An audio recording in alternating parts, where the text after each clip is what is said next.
Kharge ji, Sonia Gandhi ji,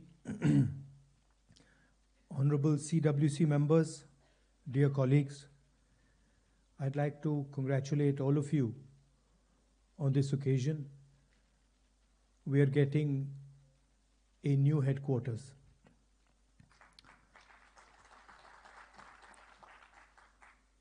And we are getting a new headquarters at a very particular time. I think it's quite symbolic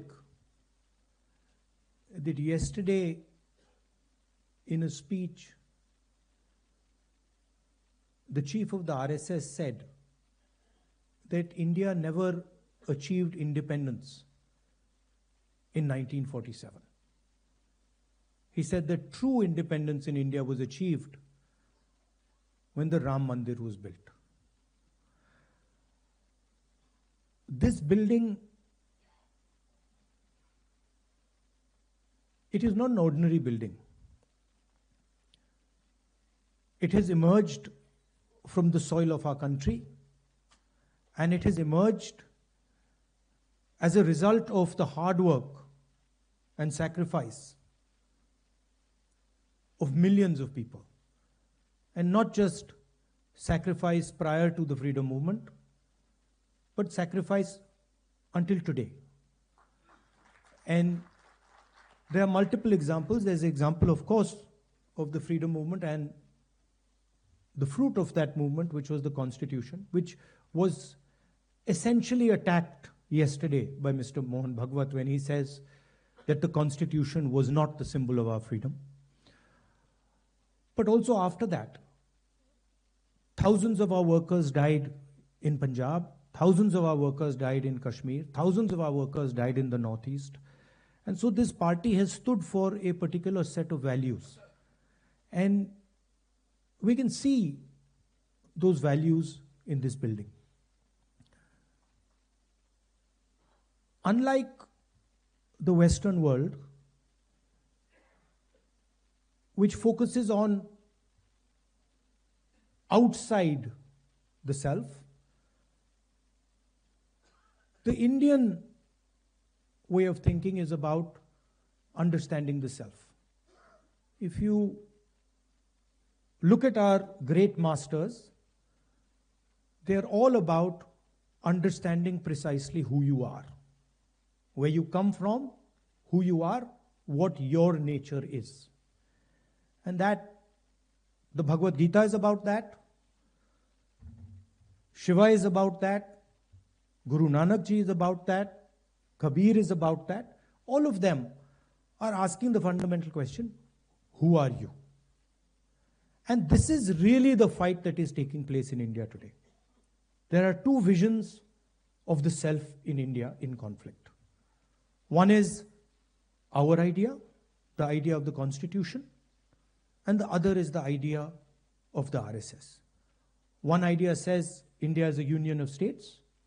We have, as we entered, I saw, we have all the national languages there, equally placed together. There is no superior language. There is no inferior language. There is no superior culture. There is no inferior culture. There is no superior community, no inferior community. They are all the same. That is written in the Constitution, and it is symbolized by this building.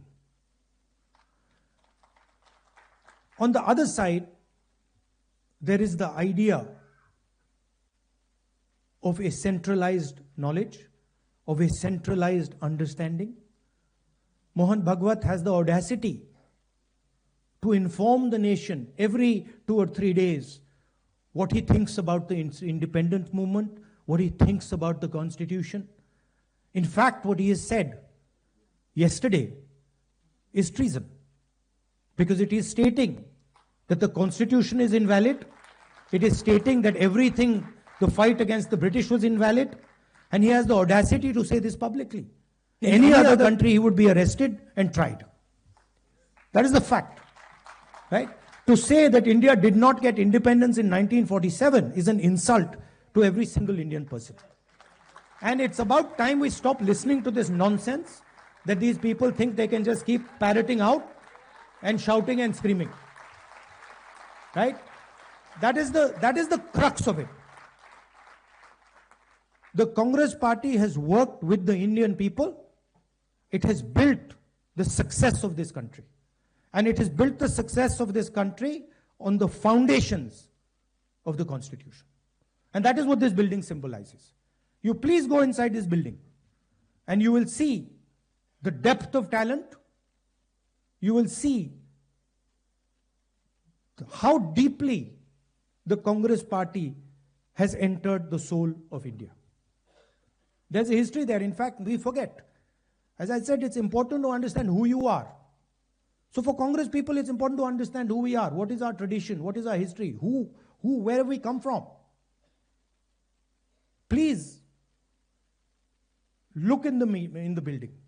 You will see Mahatma Gandhi, Sardar Patel, Jawaharlal Nehru.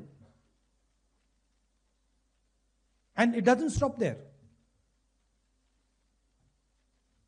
Workers, chief ministers, governors, defense ministers, foreign ministers, all of them who served the constitution of our country, all of them who saluted the tricolor.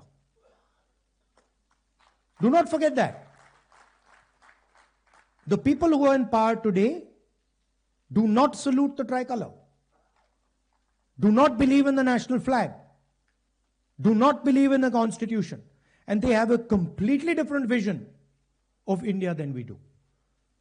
They want India to be run by a shady, hidden, secret society. They want India to be run by one man, and they want to crush the voice of this country. They want to crush the voice of the Dalits. They want to crush the voice of the minorities. They want to crush the voice of the backward castes, of the tribals. This is their agenda. And I would also like to say clearly that there is no other party in this country that can stop them. And you will see, the only party that can stop them is the Congress party. And there is a reason for it. The reason is that we are an ideological party. And our ideology does not emerge yesterday. Our ideology, like the RSS ideology, is thousands of years old, and it has been fighting the RSS ideology for thousands of years. We have our symbols. News nation अब WhatsApp पर खबरों के ताजा update के लिए news nation के इस QR code को स्कैन करें।